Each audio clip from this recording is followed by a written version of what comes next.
J'aimerais te présenter maintenant le U4 Confirmation.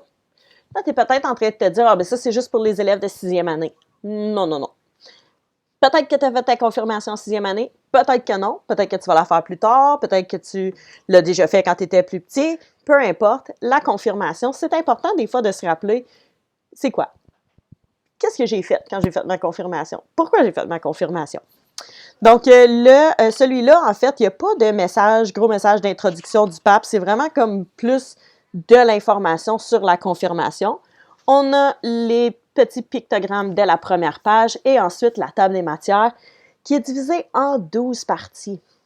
On commence avec en avant, qui est plutôt l'introduction. On fait un parallèle entre un marathon et la confirmation. Quand même intéressant. Ensuite, numéro 2, ce que nous pouvons savoir sur Dieu. Pourquoi notre monde est-il un peu failé? Ça, je trouve ça drôle comme question, mais on y aborde justement la question du péché, la question des mauvais choix qu'on fait. Ensuite, on a Jésus, un homme, mais bien plus encore. Pourquoi fallait-il que Jésus meure? Ça, c'est une question qu'on entend souvent et qu'on se pose souvent, même si on connaît la réponse. Peut-être qu'on s'en pose une fois de temps en temps quand même. Comment ça se fait? Pourquoi il a fallu que ça arrive? La réponse est là-dedans. L'événement de la résurrection. Voyage d'études vers l'Esprit Saint. L'Esprit Saint qui est vraiment une personne super importante dans la confirmation. On a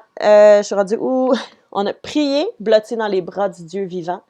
L'Église, un bercail pour toi et moi. L'Eucharistie de l'amour de Dieu. Libère ton cœur, va te confesser.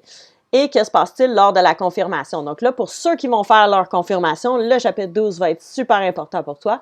Parce que justement, ça te décrit là, qu'est-ce qui se passe, c'est quoi les rituels, c'est quoi toutes les symboliques qui vont se passer. Donc ça aussi, mais avant ça, un peu comme le marathon qu'on parle au début, il y a une préparation qui vient à ça. Tu sais, moi, je peux pas juste me lever demain matin et dire comme, OK, je vais courir un marathon. Non, je serais pas capable parce que je me suis pas préparée comme il faut. Mais pour la confirmation, c'est la même chose. Il faut prendre le temps de se préparer. C'est un petit livre très simple, super bien illustré, très utile pour comprendre justement les fondements de la confirmation. Alors voilà, le U4 Confirmation. Si jamais vous avez d'autres questions, n'hésitez pas à me rejoindre.